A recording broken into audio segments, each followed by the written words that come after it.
నమస్తే DTV news కి స్వాగతం. నా పేరు యశ్వంత్. నర్సంపేట జూలై 19 సంవత్సరాలు అధికారంలో ఉండి నిరుపేదలకు ఒక్క ఇల్లు కట్టించలేని బీఆర్ఎస్ పార్టీ నాయకులు 18 నెలల కాలంలోనే పేదలకు ఇందిరమ్మ ఇల్లు 6 గ్యారెంటీలు అమలు పరుస్తూ సన్నబియ్యం అందిస్తున్న కాంగ్రెస్ పార్టీని విమర్శించడం సరికాదని Nallabelli Congress party working president Vainala Ashok అన్నారు.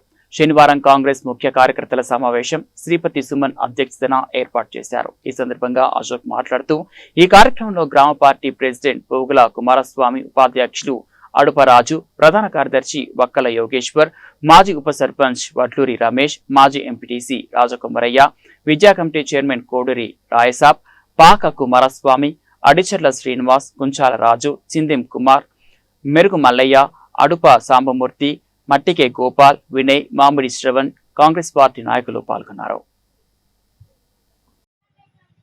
నారక్కపేట గ్రామ ముఖ్య నాయకుల సమావేశానికి అధ్యక్షత వహించిన శ్రీపతి సుమన్ గారికి, ఈ సమావేశానికి చేసిన ముఖ్య నాయకులందరికీ ధన్యవాదాలు.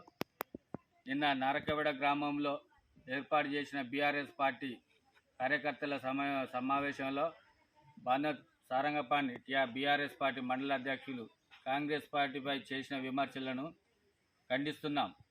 సారంగపాణి కాంగ్రెస్ పార్టీ బీఫామ్ చేతి గుర్తు పైన గెలిచి అప్పటి ఎమ్మెల్యే దొంతి మాధవరెడ్డి గారి సహకారంతో ఎంపీ పైన విషయాన్ని మర్చిపోయినావా? నీకు కాంగ్రెస్ పార్టీ విమర్శించే అర్హత కానీ ఆ స్థాయి కానీ లేదు. 10 సంవత్సరాల అధికారంలో ఉండి గ్రామాభివృద్ధిని పట్టించుకోకుండా ఇప్పుడు మేమే గ్రామాన్ని అభివృద్ధి చేసిన కాంగ్రెస్ పార్టీ నాయకులు ప్రభుత్వం ఎలాంటి అభివృద్ధి చేయలేదని మాట్లాడడం సరైనది కాదు.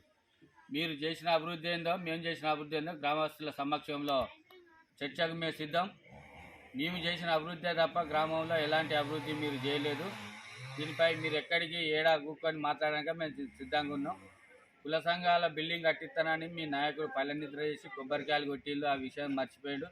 కానీ మా నాయకుడు, మా ఎమ్మెల్యే దొంతి మాధవరెడ్డి గారు CDF నిధులతోటి గ్రామంలో పద్మశాలి భవన నిర్మాణం చేయించి పనులను ప్రారంభించి ఆ పనిని పూర్తి చేసిండు. మహిళల కోసం మహిళా సంఘం బిల్డింగ్ కట్టిస్తానని 3 సార్లు కొబ్బరికాయ కొట్టి ముక్కులు పోసిండు మీ నాయకుడు. ఆ విషయాన్ని మర్చిపోయాడు. కానీ మా నాయకుడు, మా ఎమ్మెల్యే గారు గెలిచిన వెంటనే గ్రామంలో మహిళా సంఘం బిల్డింగ్ పనులను ప్రారంభించి ఆ భవన నిర్మాణం కూడా పూర్తి చేసినారు. దాంతోపాటు పోషమ్మ గుడి దగ్గర వర్షాకాలంలో బోనాల పండుగ అప్పుడు బురదాయి మహిళలు ఇబ్బంది పడుతున్న విషయాన్ని ఎమ్మెల్యే గారి దృష్టికి తీసుకెళ్తే వెంటనే స్పందించి 5 లక్షల రూపాయల సీసీ రోడ్ మంజూరు చేసి దాని చుట్టూ సీసీ నిర్మాణం కూడా చేయించిండు. మీరు కనీసం గ్రామ అభివృద్ధిని కూడా పట్టించుకోలేదు, మేము చేసిన పనిలే తప్ప. తర్వాత ముదిరాజు కులస్తులు వాళ్ళ గుడి నిర్మాణం కాడ బోరింగ్ కావాలంటే బోరును నిర్మించి అక్కడ అభివృద్ధి పనులు చేసిండు.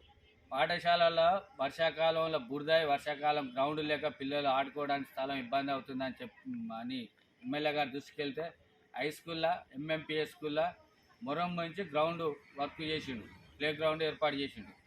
అట్లనే ల్యాబు, కంప్యూటర్ బిల్డింగ్ కోసం 14,50,000 రూపాయలు మంజూరు చేసిండు.